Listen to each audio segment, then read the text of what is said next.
ኤሮይ ናሲዮናል ብሔራዊ ጀግናችን ይህ ስፔኖች ለጀግኖቻቸው የሚሰጡት ስያሜ ነው። ትላንት ምሽትም በካሊፎርኒያ ለሜሬኖ ሲያዘሙለት የነበረው ሙሉ ዜማቸው ይህ ነበር። እንደምን አላችሁ? ሪትም ስፖርት ፕሮግራማችን እነሆ ተጀምሯል። እየው ተሰማ እኔም በረከት ኃይሉ እዚህ ስቱዲዮ እንገኛለን። ትላንት ምሽት ሌላኛው የሩብ ፍጻሜ ጨዋታ እንግዲህ በስፔን እና በቤልጂየም መካከል ተደርጎ ነበር። ስፔን 2-1 በሆነ ውጤት ማሸነፍ ችላለች። ሚኬል ሜሬኖ ለሶስተኛ ጊዜ ስፔንን ታድጓታል። ከ2 ዓመት በፊት በተመሳሳይ ጀርመን ላይ በ119ኛው ደቂቃ ላይ ግብ በማስቆጠር ባለቀ ሰዓት እንግዲህ ማለፍ ችለው ነበር። ዛሬም እንደዚሁ ትላንት ምሽትም እንግዲህ ደግሞታል። እዮባ እንደምን አለ? እንዴት ነህ? ሁሉ ሰላም። እንግዲህ ስፔን ትላንትና 2-1 በሆነ ውጤት እንግዲህ ማሸነፍ ችላለች። ፖርቹጋልን ተቀይሮ በመግባት ከአራት ቀን በፊት እንግዲህ ስፔንን እዚያ አድርሷት ነበር። አሁንም ደግሞ ዳግም ወደ ቀጣይ ዙር ማሳለፍ ችሏል። ሚኬል ሜሬኖ ብሔራዊ ጀግናችንን ብለው ሰይመውታል። ምናልባት ግን እዚህ ጋር ወደ በኋላ እንመለሳለን። ታክቲካል ግን ስፔን እንዴት የዴላ ፎንቴው ቡድን ሩድ ጋርሺያን አሸንፏል? በጥሩ ነው የገባው ማለት ይቻላል። በተለይም የሜሬኖ ተከታታይ እንግዲህ ይሄ የጎል ኢንስቲንክቱ ምናልባት ከአንዳንድ አጥቂዎች በእጅጉ የተሻለ ነው ማለት ትችላለህ። ፖዚሽኑ ላይ የሚገኝበት መንገድ፣ ሩጫዎችን የሚያደርግበት መንገድ፣ በተለይ ሌት ካመር ሆኖ ቦክስ ውስጥ የሚገባበት መንገድ በጣም ድንቅ የሚባል ማለት እንችላለን እና ብሔራዊ ጀግናችን ቢሉት ብለውታል። ምናልባት ያቺ የሌስተር ጨዋታ ፎልስ ናይን አድርጎ ሚኬል አርቴታ አርሰናል ያስገባው የሜሬኖን ሙሉ ለሙሉ እንግዲህ ቦታውን ቀይሮታል። ሜሬኖ ሲመጣ የመሃል ሜዳ ተጫዋች ነበር ኢዮባ፣ ግን አርሰናል ሙሉ አጥቂውን በጉዳት ካጣ በኋላ እንግዲህ አንስቶ ካስገባው በኋላ ያኔም ተቀይሮ ነው የገባው።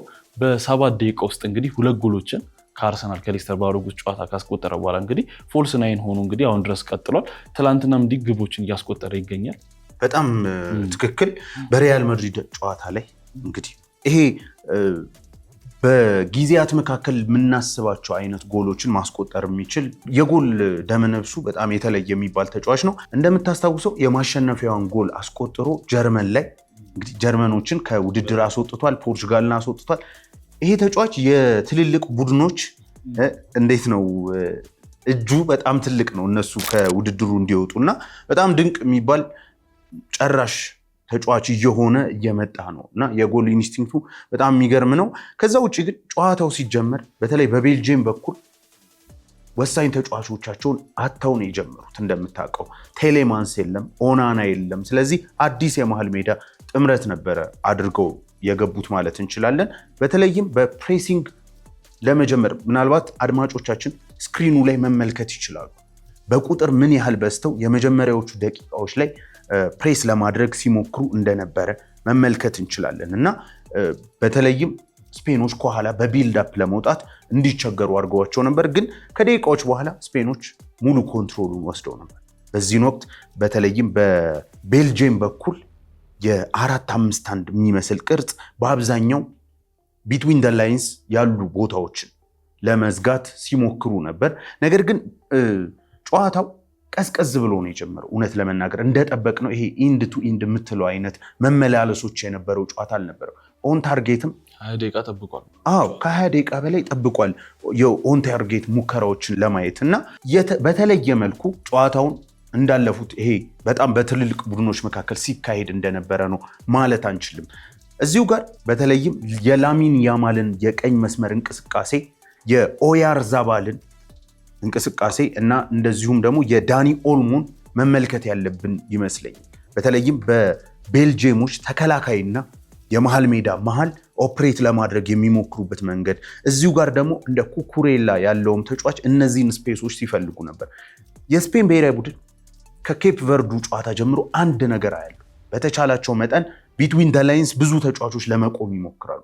ኦያርዛባልን ለዚህ ነው የሚጠቀሙት። ኦያርዛባል ፖቸር አይደል፣ ይሄ እንደ ሃላንድ ወይም በሌላ በኩል እንዳሉት አጥቂዎች አይደል፣ የሚገደብ አይነት ቦክስ ውስጥ የሚገደብ አይደለም። ወጥቶ መጫወት የሚፈልግ ለሌሎች መንገድ የሚከፍት በጣም በተደጋጋሚ ኦያርዛባል የሚወጣበት ቦታ ላይ ዳኒ ኦልሞ ሲገባ ተመልክተናል።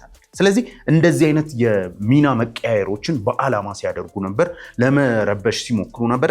ከላሚን ያማል ነበር ግን አብዛኛው ዴንጀረስ የሆኑ ኳሶች ወይም ትሬቶችን ሲፈጥሩ የነበሩት፣ አደገኛ ኳሶችን ሲፈጥሩ የነበሩት ከላሚን ያማል ነበር። ላሚን ያማል ትላንት በጣም የሚገርም ብቃቱን ነበር ያሳዩት። እንዲሁም ዶኩ እንኳን ሳይቀር ወደኋላ እየተመለሰ 2v1 ነበር 2-1 ነበር የሚያገኙት። እሱ ግን ተጫዋችን ለመቀነስ የሚቸገር አይነት ብዙ ጊዜ ዶኩ ተጫዋች ሲይዘው ነው የሚያውቀው። ፕሪሚየር ሊግ ላይ ካየ ደብል አፕ ተደርጎበት በሁለት ተከላካይና አማካይ ሲያዝ ነበር የሚታወቀው። ትላንት እሱ የራሱን ቴስት ሂዝ ኦውን ሜዲሲን ይባላል በአሪፍ ሁኔታ ቀምሶታል ብዬ አስባለሁ። ሲከላከል ነበር በደንብ ሲከላከል ነበር ማለት ይቻላል። ሌላኛው የግራ ፉልባኩ አብረውት ደብል አፕ እያደረጉ ነበር ሲከላከሉ የነበሩት እና እዛች ቦታ ላይ ነበር ዋነኛው የጨዋታው ይሄ እንዴት ነው ፎካል ፖይንት ወይም ፎከስ የተደረገበት በዋናነት የጨዋታው ማዕከሉ ይሄ ወይም ደግሞ ትኩረት የነበረው የስፔን ብሔራዊ ቡድን የቀኝ መስመር ነበር ማለት እንችላል። ሀፍ ስፔስ ላይ ለመግባት ይሞክራል። አት ዘ ሴም ታይም ደግሞ ቢትዊን ዘ ላይንስ ለመጫወት ይሞክር ነበር ላሚን ያማል እና ብዙ ሙከራዎችን ለማድረግ ሞክሯል። በእርግጥ ኦን ታርጌት አልነበሩ አንዳንድ የቅጣት ምቶች ካልሆኑ በስተቀር። ስለዚህ በዋናነት የስፔን ብሔራዊ ቡድን የዴላፎንቴ ቡድን ቢትዊን ዘ ላይንስ ለመጫወት ያደረገው ጥረት፣ ቤልጂየሞች ደግሞ በአንጻሩ ይሄንን ቦታ ለመዝጋት የሞከሩበት የጨዋታ ሂደት ነበር ማለት እንችላለን። ጨዋታው እንግዲህ በተለይም ደግሞ ሪዩዝ ጎል በማስቆጠር ነበር የጀመረው ማለት እንችላለን። ሪዩዝ ጎሉን ሲያስቆጥረው እንግዲህ በዚሁ በቀኝ መስመር የመጣ ኳስ ነው።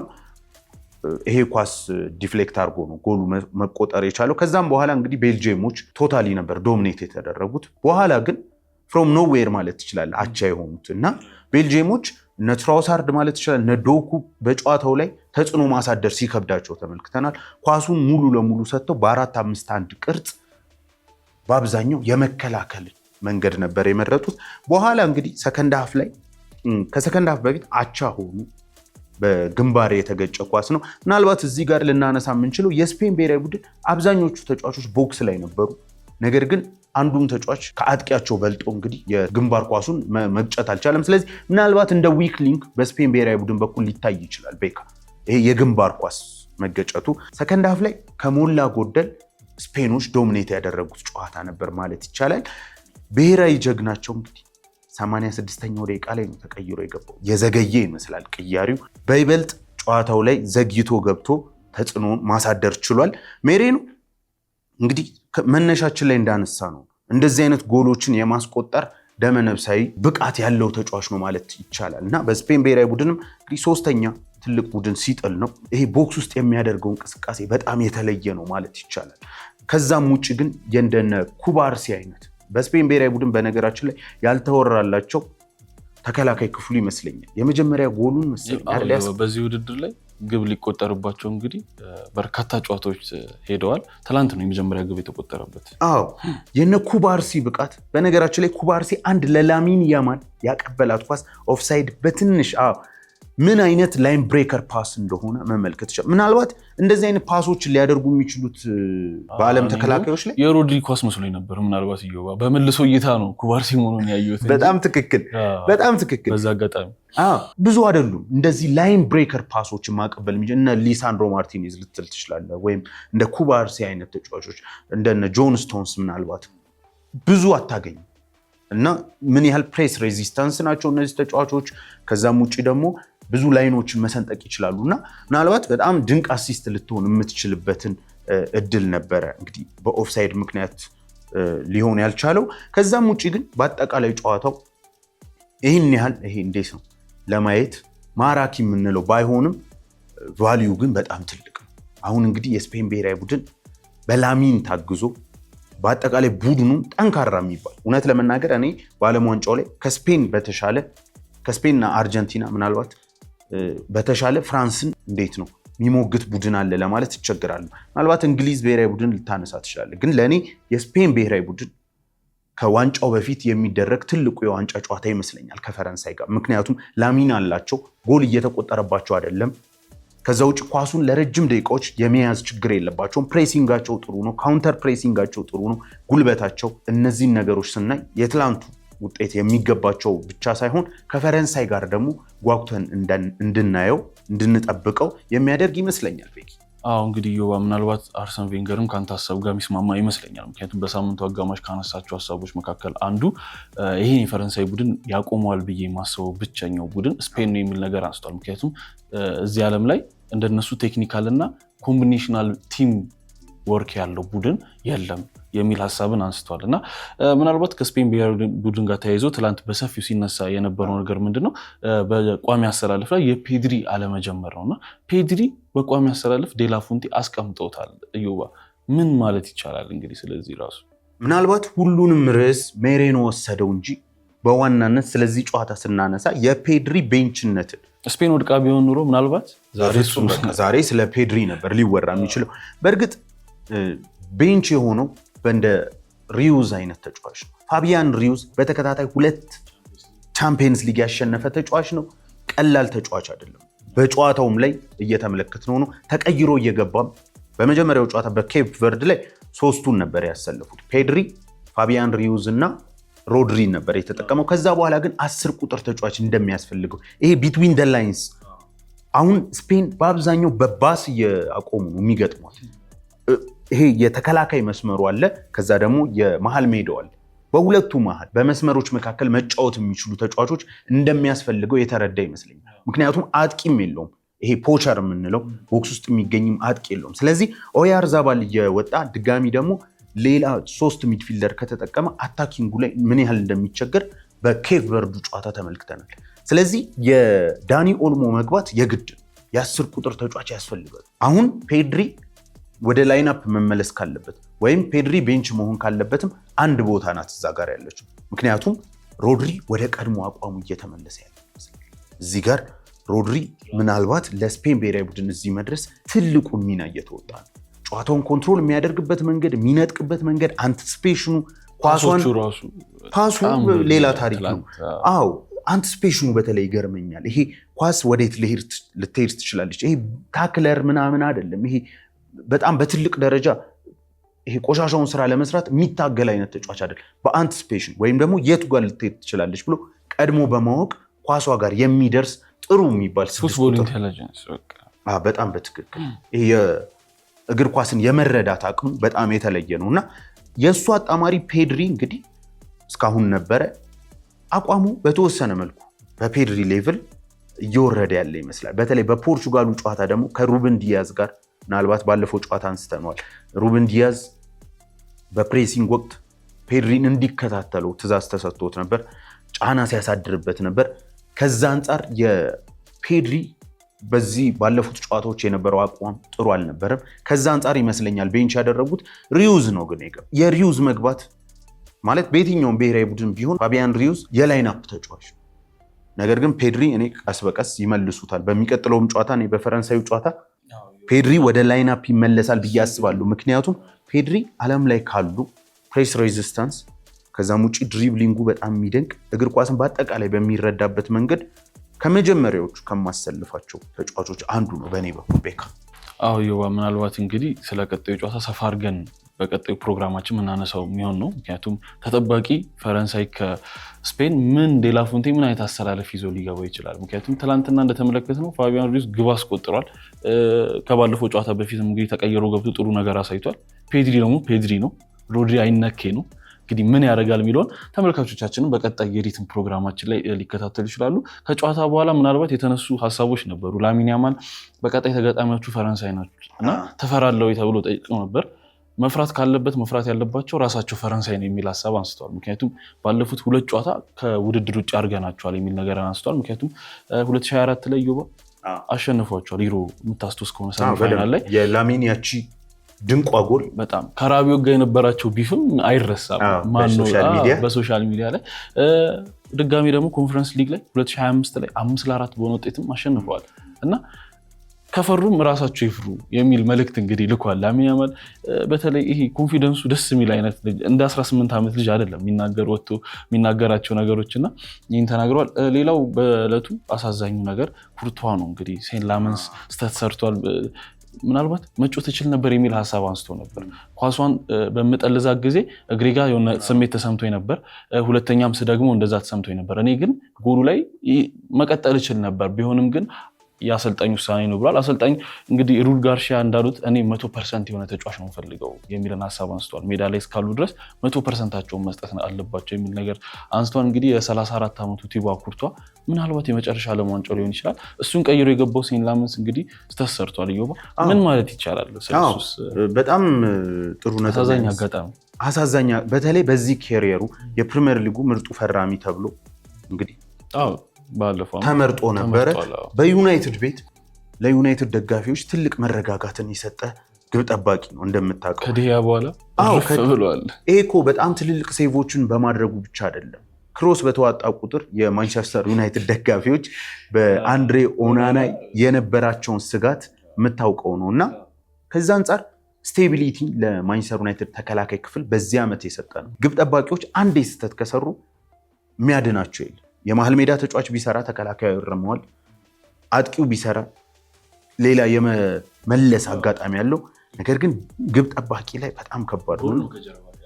ብዙ ግብ ጠባቂዎችም እንግዲህ ከሱ ጋር አጋርነታቸውን አሳይተዋል። ከዚህ በኋላ የሚያደርገው ነገር ነው ምናልባት ይሄ ጉዳይ ይሰራዋል ብለዋል እና ሁላችንም ግብ ጠባቂዎች እንደዚህ አይነት እንዴት ነው ይሄ የውድቀት ጊዜያት ልትለው ትችላለህ፣ ሴት ባኮችን ሊያጋጥም ይችላልና እንግዲህ ትላንት በዛች ጎል ምክንያት ጎሉ ተቆጥሮ ሴን ላመንስ ምናልባትም በኬሪየሩ መጥፎ የሚባለውን ጊዜ አሳልፏል ማለት ይቻላል። ግን እዚህ ጋር ማድነቅ ያለብን የሜሬኖን እዛች ቦታ ላይ የመገኘት ይሄ ደመነብሳዊ እዛች ቦታ ለመገኘት አንዳንዴ ታፒኖች ብዙ ጊዜ ታፒን እኮ ነው እየተባለ ሲናቃ ያለው ነገር ግን በፍጹም እዛ ቦታ ላይ ለመገኘት የአጥቂ ባህሪ ሊኖርህ ይገባል፣ የጨራሽ አጥቂ ባህሪ። ሜሬኖ ደግሞ ብዙ ጊዜ በትክክለኛው ቦታና በትክክለኛው ሰዓት ላይ በመገኘት በአርሰናልም እንደምታውቀው ደግሞ በዚህ በብሔራዊ ቡድን ጨዋታዎችም ደግሞ በተደጋጋሚ እየተመለከት ነው ያለን ይመስለኛል። እንግዲህ ብሔራዊ ጀግናችን ነው ብለውታል። ብሔራዊ ጀግና ብለው ጠርተውታል ስፓኒሾች። እንግዲህ ቀጣይስ ምን ያሳየናል የሚለው ይጠበቃል። ስፔን ከፈረንሳይ እንግዲህ ማክሰኞ ይደረጋል። እኛ በቀጣይ ፕሮግራማችን ሰፋ አድርገን እናነሳዋለን። ተመልካቾቻችን እየተከታተላችሁ ያላችሁት ሪትም ስፖርት ፕሮግራማችን ነው። እንቀጥል። ምናልባት እዮባ ታፒን ሲል ከሰማችሁት ታፒን ሲባል ታፒን መርቻንት በመባል ይታወቃል። እንግዲህ ብዙዎች ይህን ስያሜ ይሰጡታል። ኤርሊንግ ሃላንድ ዛሬ የኤርሊንግ ሃላንድ ሀገር ኖርዌይ ከእንግሊዝ የሚያደርጉት ጨዋታ እንግዲህ በጉጉት የሚጠበቅ ጨዋታ ነው። እሱን ጨዋታ እንመልከት። እዮባ ሁለት የተለያየን 9 ቁጥሮች ነን ብሏል ሃሪ ኬን እንግዲህ ከጨዋታ በፊት በሰጠው አስተያየት። ምናልባት ከኖርዌይ ጨዋታ ጋር በነበረው እንግዲህ ስለ ኤርሊንግ ሃላንድ ምን ታስባለህ ተብሎ ሲጠይቅ ሁለታችንም የተለያየን ተጫዋቾች ነን የሚልን ሀሳብ አንስቷል። ምክንያቱም እኔ ሞር ኳስ ጋር ምቾት አለኝ፣ ብዙ ጊዜ ኳሷን ነካታለሁ የሚልን ሀሳብ አንስቷል። እሱ ደግሞ ቢስት ነው የሚል መለያ ሰጥቶታል። እኔ እስማማበታለሁ። እዮባ ምናልባት በዚህ ዓመት የተለየውን ሃሪ ኬን ተመልክተናል። ምናልባት እንደው ቪንሰንት ኮምፓኒ እነዛን 6 እና 7 ጨዋታዎች ባይነሳው ኑሮ የኔን ሜሲ ሪከርድ ሊጠይቅ ሄዶ ጠየቅ የማድረግ አቅም አለው ብዬ አስባለሁ። ይደፍሯል ወይ አላቅም፣ ግን 76 ጎሎችን እንግዲህ በዚህ ዓመት ማስቆጠር ችሏል። እዮባ በክለብና ካንትሪ ለሀገሩና ለክለቡ እንግዲህ ወደ 76 የሚጠጉ ግቦችን አስቆጥሯል።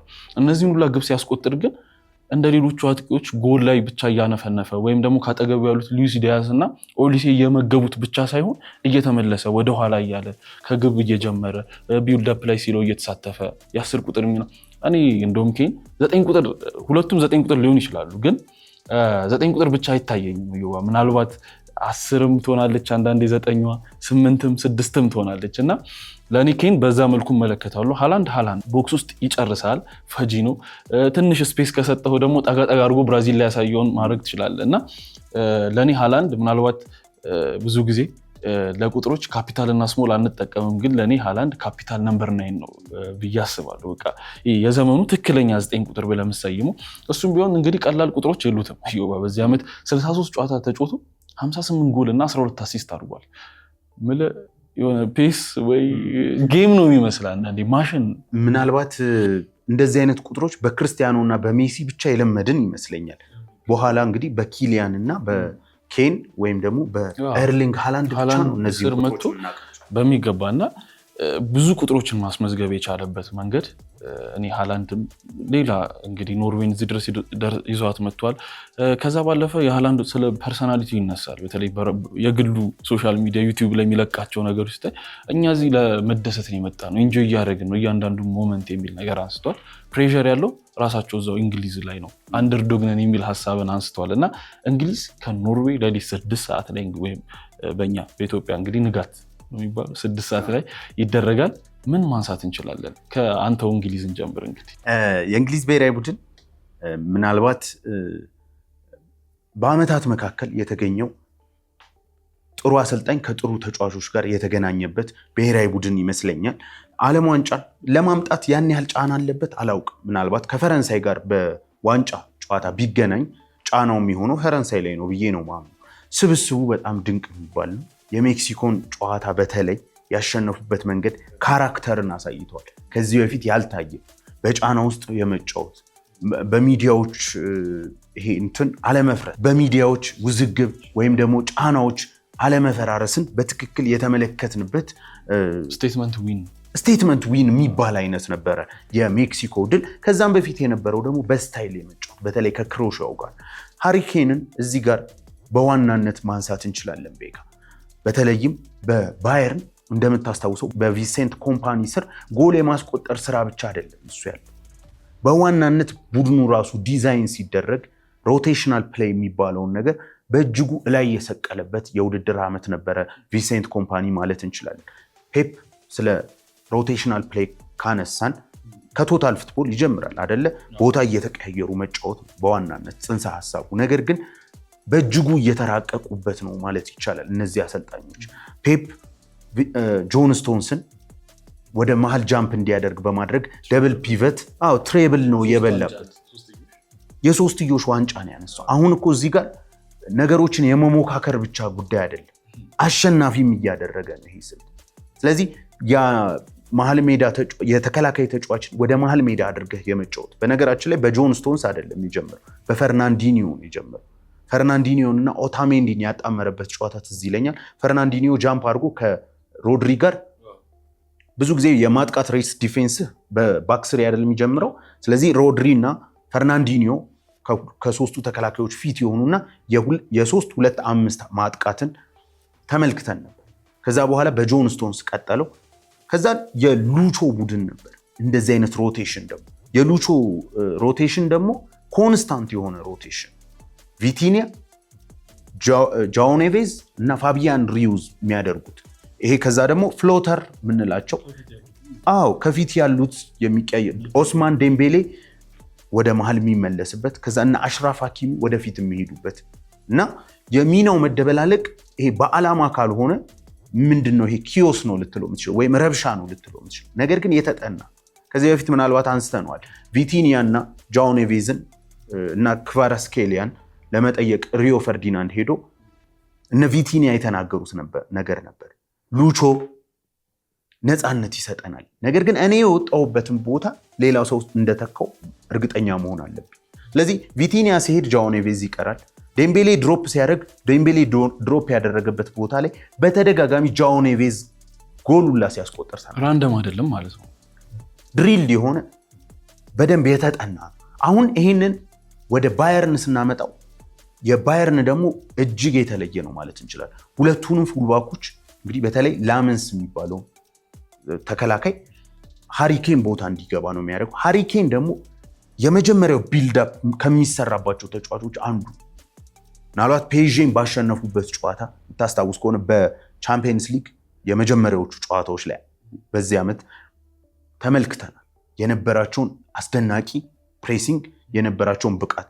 በፔዥ ጨዋታ እንዲሁም ያን ያህል አልተመለከትነውም እንጂ በሪያል ማድሪዱ ጨዋታ ተመልክተናል። በትልልቅ ጨዋታ፣ በአርሰናሉ ጨዋታ በሚገባ ሳሊባና ጋብሪኤል የሆነ ሰዓት ራሳቸውን ሳሊባና ሙስኬራ በተለይ ሙስኬራ በራሳቸውን በተቃራኒ ግብ ክልል እያገኙት ነበር ይዟቸው እየመጣ በሚገባ።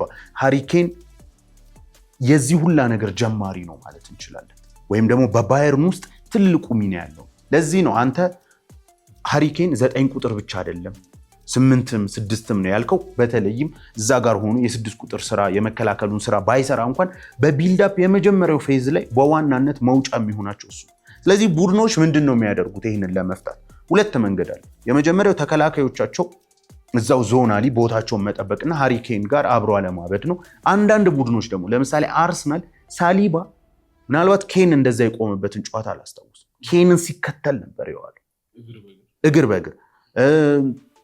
በሌሎቹም ጨዋታዎች በፔዤ ጨዋታ እነ ማርኪኒዮስ ይህንን ሲያደርጉ፣ ስለዚህ እንደዚህ አይነት ነገሮች ተመልክተናል። በዚህ ዓለም ዋንጫ እንግዲህ ይህን ሁላ ነገር ያነሳ ነው ወደ ዓለም ዋንጫው ለመምጣት በክሮሺያው ጨዋታ ተመልክተናል።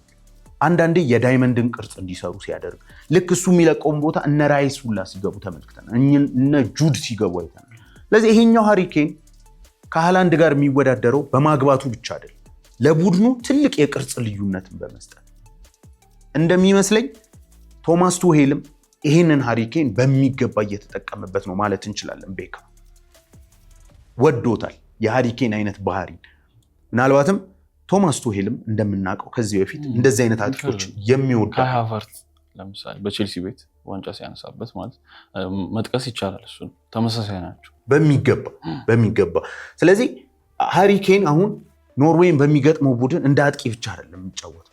አሁን ኖርዌዮች እንግዲህ ባለፉት 2 ጨዋታ ቢያንስ ብራዚልን በገጠሙበት ጨዋታ ከዛም በኋላ በነበሩት ጨዋታዎች እንግዲህ በጣም አስደናቂ የሆነ የማጥቃት መንገዶችን እየተመለከትን ኳስ መያዝ የሚፈልግ ቡድን። ስለዚህ አሁን እንግሊዝን እንዴት ነው የሚገጥመው? የእንግሊዝ ብሔራዊ ቡድን በቢልድ አፕ ሲወጣ ምን አይነት መንገድ ነው የሚጠቀሙት? ሃሪኬን ድሮፕ ሲያደርግ አብረው ድሮፕ ያደርጋሉ፣ አብረው ይከተሉታል ወይስ አይከተሉትም የሚለው ትልቁ በዚህ ጨዋታ ላይ የምናነሳው ጥያቄ ነው በመጀመሪያ ደረጃ። ሌላኛው ልናነሳ የምንችለው ነገር ደግሞ በዚሁ ላይ ሃሪኬን ትቶት የሚመጣውን ቦታ ደግሞ በነ ቤሊንግሃም ሩጫዎች ተመልክተናል። በነገራችን ቤሊንግሃም አሁን ግቦች አሉት ባለም ዋንጫው እሱ ራሱ የአራት ግቦች አሉት እና ግብ ያስቆጠራቸውን ካነሳ ነው ኬን በተዋቸው ስፔሶች ገብቶ ነው ከሳካ የሚላክለትን ኳስ የሚያስቆጥረው እና ምናልባት በባየር ሙኒክ ቤት ኬን ድሮፕ በሚያደርግበት ጊዜ እንዳልከው ለአመት ተከላካዩ ይገባ ነበር። አሁን ደግሞ እንደ ጁድ ቤሊንግሃም ያሉ ምርጥ ተጫዋቾች ናቸው ያን ስፔስ የሚሸፍኑትና በጣም በሚገርም ሁኔታ ትልቁ አሁን በኖርዌዮች ሊጠየቁ ይችላሉ በዚህ ጨዋታ ብዬ የማስበው ሃሪኬን የሚተዋቸውን ቦታዎች ላይ ዞናሊ ነው ተከላካዮቹ የሚከላከሉት ወይስ አብረው ማንቱማን ማርክ ያደርጋሉ? እችን ጥያቄ አድማጮች ምናልባት ጨዋታውን ሲመለከቱ እንዲያስታውሱ ትፈልጋሉ። ምክንያቱም ትልቁ ታክቲካሊ በእንግሊዝ በኩል በተለይ ሊወስነው ይችላል ጨዋታውን ብዬ አስባለሁ። በኖርዌይ በኩል ሃላንድ የሚባል ሰው ስላለ ሃላንድም ትልቁ ወሳኝ ሊሆን ይችላል። ነገር ግን አሁን እንግሊዝ ላይ ነን፣ ወደ ኖርዌይ ስናልፍ ደግሞ እሱን የምንመለከተው ይመስለኛል። ስለዚህ ሃሪኬን የሚተወው ቦታ ላይ የሚገቡትን መመልከት እንችላለን። በሜክሲኮ ራሱ ጁድ ቤሊንግሃም ነው አጫውቷቸው ገብቶ ሁለተኛውን ጎል በተለይ ሲያስቆጥር፣ የመጀመሪያውም ጎል ከሳካ እንግዲህ አጥቂ የሚገኝበት ቦታ ላይ ነው። ስለዚህ ሃሪኬን የማግባትን ብቻ አይደለም የሚሰጠን። በሚገርም ሁኔታ ይሄ ሁላ ነገር ከዘረዘርንለት በኋላ በጎልም ደግሞ ከፊት ነው። ለኔ ሃሪኬን ቤካ ፉል ፓኬጅ ነው። የአጥቂ ስታንዳርድ ማለት ሃሪኬን ለፔፕ ቡድን ሊሆን ይችላል፣ ወይም ደግሞ አጥቂ ለሚፈልግም ቡድን ፖቸር ለሚፈልግም ይሆናል። በሁሉም መንገድ ልትጠቀሙ የምትችለው አይነት ተጫዋች ነው። አሁንም እንግዲህ በ33 በ32 ዓመቱ ታሪክ እየሰራ የሚገኝ ምን አይነት ድንቅ አጥቂ ነው። ምናልባትም ኬሪየሩ ምናልባት በትልልቅ ቡድኖች ቢሆን ኖሮስ በጣም ትልቅ ጥያቄ የሚያስነሳ ይመስለኛል። አሁን በትክክል ኬንን የምናይበት ቦታ ይሄ ከነ ሮናልዶ ከነ ሜሲ ከነ ዌይን ሩኒ ምናልባት ከነ ሩኒ ጋር አሁን መነሳት ጀምሯል፣ ግን ከነ ክርስቲያኖ እና ሜሲ ትንሽ አነስ ብሎ ያለበት ቦታ ላይ መገኘት የሚችለው እና አሁን እንግሊዝ በሙሉ አፋቸው አለኝ የሚሉት አይነት አጥቂ ይመስለኛል። ዮባ ምናልባት ሃሪኬን እንዳልከው ቶተንሃም ሆነና እንግዲህ አንዳንዴ እዛ ሳለፈ እንጂ ማንቸስተር ሲቲ ቢሆን ምናልባት ዳንኤል ሌቪ ያን የዝውውር ጥያቄ ተቀብሎት ቢሆን ኑሮ በሲቲ ማሊያ ቢሆን ኑሮ ቻምፒየንስ ሊግ ብቻ ሳይሆን በርካታ ነገሮችን ያሳካል የሚላለ። ምናልባት ቶተንሃም ሆነ እንጂ ኬን ምናልባት ወደ ሲቲ ቢዘዋወር ዳንኤል ሌቪ ያቺን የዝውውር ጥያቄ ከሲቲ ቢቀበል ኑሮና በፔፕ ስር ብናየው ሃላንድን እንግዲህ ኬንን ሌላ ነበር የሚሆነው በሚገባ። አሁን ይሄ የኬንን ብቃት በፍጹም ይሄ እንዴት ነው የሚገዳደራል ለማለት በጣም ይከብዳል። እንዳልኩ ስታንዳርድ የሆነ አጥቂ ነው ማለት ይቻላል። ከዛም ውጭ ግን በአጠቃላይ እንግዲህ ቶማስ ቱሄል እንደሰጡት አስተያየት ከሆነ በቀይ ካርድ ከወጣባቸው ተጫዋች ውጭ በተለይም አንድም ተጫዋች በጉዳት ላይ አይገኝም። እነ ሬሲ ጀምስ እንግዲህ ተመልሰዋል። እነ ራይስ ልምምዶች ማድረግ ችለዋል። ይሄ ለአርሰናልም ጭምር ጥሩ ዜና ይመስለኛል። ራይስ ትንሽ ጨዋታ የበዛበት ይመስለኛል። በጣም እንግዲህ 3 ዓመት 4 ዓመት ያለምንም እረፍት በጣም ብዙ ጨዋታዎችን እያደረገ ነው። ከዌስትሃም ጨምሮ ዌስትሃም ላይ በተለይ አንድ ዋንጫ አንስተዋል አይደለ? ኮንፈረንስ ሊጉ ላይ ጭምር ማለት ነው። ስለዚህ አሁን ከዚህ አንጻር ስንመለከተው እጅግ ጨዋታዎች የበዙበት ይመስለኛል። ራይስ ግን በጤና ዛሬ እጅግ ይፈልጋል። በሌላኛው በእንግሊዝ ብሔራዊ ቡድን በኩል ሊነሳ የሚችለው ትልቁ ሰው ሜሬኖ ነው። ደከመኝ ሰለቸኝ ሳይል ራይስ በሚገባ ራይስ ሜዳ በማካለል በኩል የሚደርስበት ተጫዋች አለ ለማለት እንቸገራለን። እና እንግዲህ በዚህ በኩል በእንግሊዝ በኩል የምንጠብቃቸው ነገሮች በዋናነት ይሄ ነው ማለት ይቻላል። ካራክተር ማሳየት አለባቸው ለማሸነፍ። ኖርዌዮችም ኳስ ለመያዝ ሊፈልጉ ይችላሉ። ያንን እንዴት ነው እንግሊዞች የሚመልሱት የሚለው የሚታይ ይሆናል።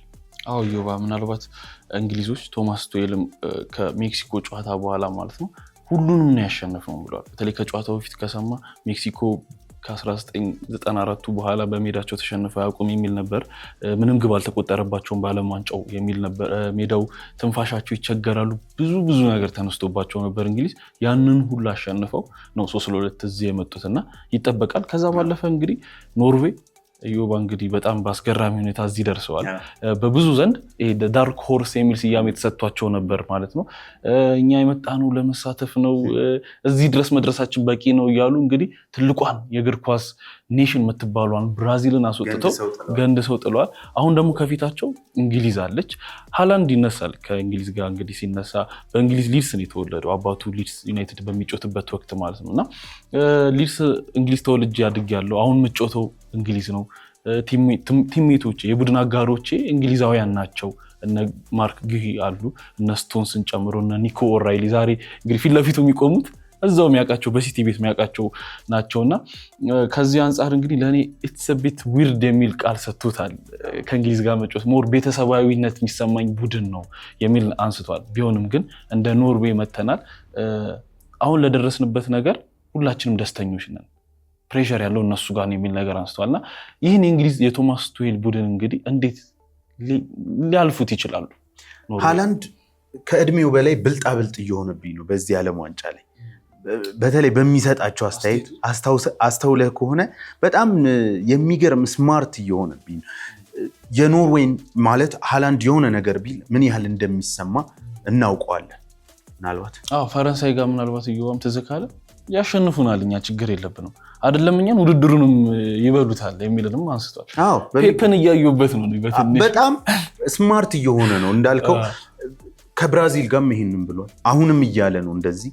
እና ይሄ በሜዳ ውስጥ ግን ስታያቸው ግን በፍጹም ለመዝናናት እንዳልመጡ ያስታውቃል። እና በጣም የሚደንቅ ስማርትነት እየተመለከትኩበት ነው ሃላንድ ላይ በሚሰጣቸው አስተያየት በተለይ እና በሜዳ ላይም ደግሞ ከብልጣብልጥነትም በላይ ቢስት ብለው ነው አይደል የገለጹት። በትክክል የሚገልጸው ይመስለኛል። ይሄ ከግብ ጋር ያለውን ግንኙነት በትክክል ተመልክተነዋል። ትልቋን ሀገር በመገንደስ ሂደት ውስጥ ትልቁ ሚና የተወጣው እሱ ነው። ግብ ጠባቂያቸው በጣም ድንቅ ነው። አንድ ተጫዋች ግን በአርሰናል ቤት ሲተች የነበረ በብዙ ነገር ግን ለዚህ ቡድን እንደ ኋላ ደጀንነት ሊታይ የሚችለው ወይም ደግሞ ቡድኑ በትክክል ኖርዌይን በትክክል ስትመለከት ፕሬሲንጉን የሚያስነሳው የሚያስጀምረው ከዛም ውጭ ኳስ በመቆጣጠር ሂደት ውስጥ እነዚህ ኤክስትራ ፓስ የሚባሉ ነገሮች አሉ። ብዙ ጊዜ ፔፕ ያነሳዋል አይደል? ተጨማሪ ፓስ ማይጠቅም ማጥቃት የማያደርግ ወይም ቀጥተኛ ያልሆነ ግን ኤክስትራ ፓሶች መደረግ አለባቸው ኳስ ለመቆጣጠር ጨዋታውን ለመቆጣጠር። ፔፕ ብዙ ጊዜ የጎንዮሽ ፓሶች ቢበዙ ይሄ ያገኘኸውን ኳስ ወደፊት እየወሰድክ አርጀንሲ ውስጥ እንድትገባ ወይም ፍጥነት ውስጥ እንድትገባ የሚፈልግ አሰልጣኝ አይደል። ኤክስትራ ፓስ ብሎ የሚያነሳዋል። ተጨማሪ ፓሶች ቡድንን ለመቆጣጠር ወደኋላ ሊሆን ይችላል ቴምፖን ለማዘግየት የምታደርገው እና ማርቲን ኦዴጋርድ በተለይ ከብራዚል ብሔራዊ ቡድን ጋር ያየሁት ይሄን ኤክስትራ ፓሶችን የሚያደርግ።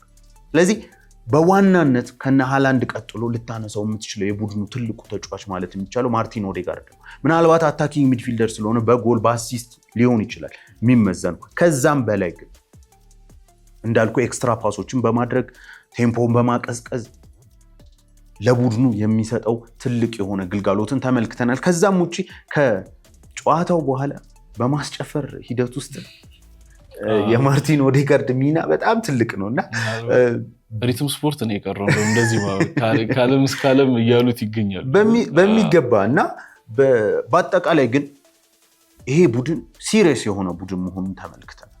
ቀላል ቡድን እንዳልሆነ ተመልክተናል ቤካ እና በዚህ ጨዋታ ላይ የእንግሊዝ ብሔራዊ ቡድን በእጅጉ ጠንካራ ፈተና ይገጥማታል ብዬ አስባለሁ። ነገር ግን እንግሊዞች ካራክተርን እያሳዩ ነው። በትልቅ ጨዋታዎችን አሁን ማሸነፍ እያሳዩ ነው። ሃላንድ እና እነ ማርክ ጌሂ እንግዲህ ይተዋወቃሉ በሚገባ ኒኮ ራይሊ፣ ሁሉም ዲፌንሶቹ እንግሊዝ ፕሪሚየር ሊግ ላይ የሚጫወቱ ናቸው። መሀል ሜዳ ላይ እነ ራይስም ያውቁታል። ስለዚህ ይሄ ፉክክር ምንም አይነት ስፔስ ባለመስጠት ሊሆን ይችላል። ይሄ ቅድም ያነሳ ነው ስለ ሃሪኬን ስናነሳ እንዴት ነው ኖርዌዎች እንግሊዝን ሲገጥሙ ሃሪኬንን የሚከታተሉት? በዞናል ማርኪንግ ነው ወይስ በማንቱማን ማርኪንግ ነው የሚከታተሉት የሚለውን እንደጠየቅ ነው ሁሉ ለሃላንድ እንዴት ነው ስፔስ የሚሰጡት? ለምሳሌ በፕሬሲንግ ወቅት በማንቱማን ፕሬሲንግ ከሄዱ ሃላንድ 1 ለ1 ከተከላካይ ጋር ሊገናኝ ነው። ኖርዌዎችን ደግሞ ካስታወስ ከብራዚል ጋር ረጃጅም ኳሶችን ፈርስት ሃፍ ላይ በእጅጉ ሲያበዙ ነበር።